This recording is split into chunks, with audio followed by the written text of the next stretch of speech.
What is going on, everyone? Welcome back to the channel, and in today's video we are going to be talking about a controversial premium.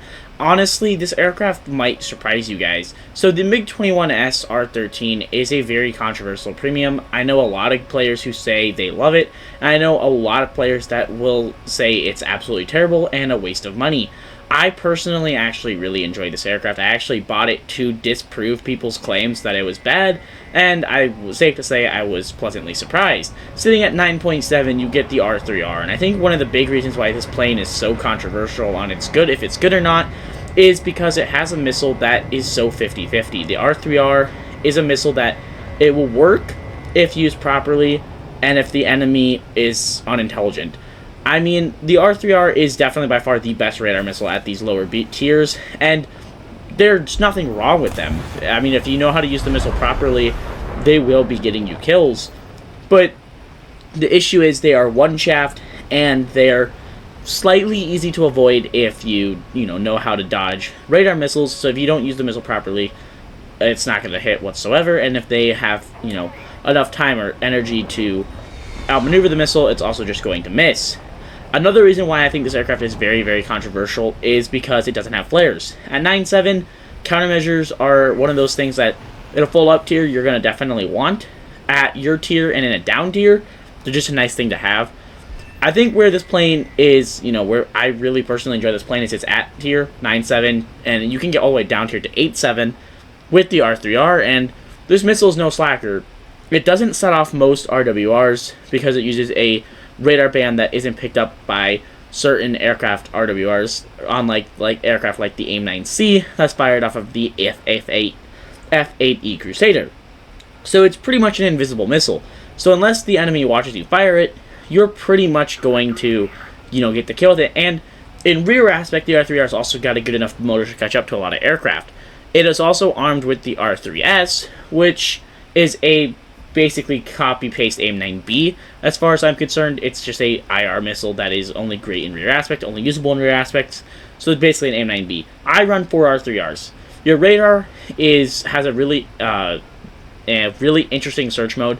You will see people with it, but you can't really lock them. So I suggest using your ACM, which is actually really good ACM. The best place off of this aircraft is to climb, pick people off in the head-ons, force people slow and energy trap them and either gun them or R3R them.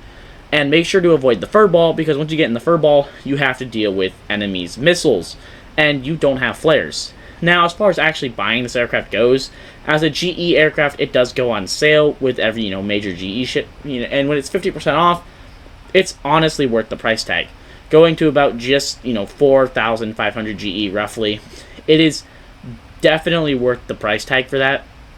And honestly, I would even suggest buying this with if it was, the 9,000 full price GE, because it's a very good premium.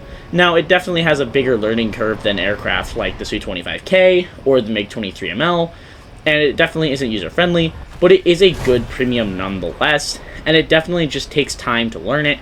And once you learn how to use the R3Rs, you're going to be just fine anyways. Here's a clip of the R3Rs just basically getting dodged or being misused.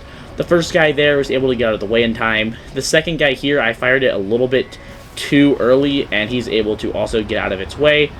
This third guy here, again, this is more pilot error than anything. I fired this at a very wacky angle, and he doesn't have time to pull up into it. And then finally, on the 4th attempt here, this guy is at the right place at the right time and eats my R3R. So it really does come down to using the missile properly and the enemy pilot not being able to dodge it, which is fairly rare that they are not able to. Here's a clip of another MiG-21 using the R3R against me. He fires his first, I fire mine, and all I'm doing is going in a simple notch, and as you see, I dodge his and he absolutely gets shredded by mine. When you're going up against aircraft like the F-8E Crusader and the other MiG-21s with the R3R and the AIM-9C, that is a strategy you absolutely have to utilize.